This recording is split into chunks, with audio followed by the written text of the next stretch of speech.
Previous వీడియోలో VLOOKUP ఇలా ఉన్న డేటాని వీలుకప్ పేజ్ చూసాం కండి.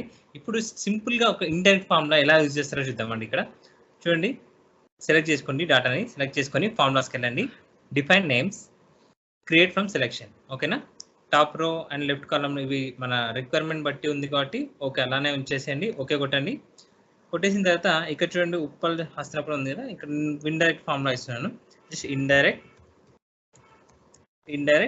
జస్ట్ ఉప్పల్ సెలెక్ట్ చేసుకుంటున్నాను అండి. ఉప్పల్ సెలెక్ట్ చేసుకొని బి అనే కాలమ్ని లాక్ చేస్తున్నాను, క్లోజ్ చేశాను.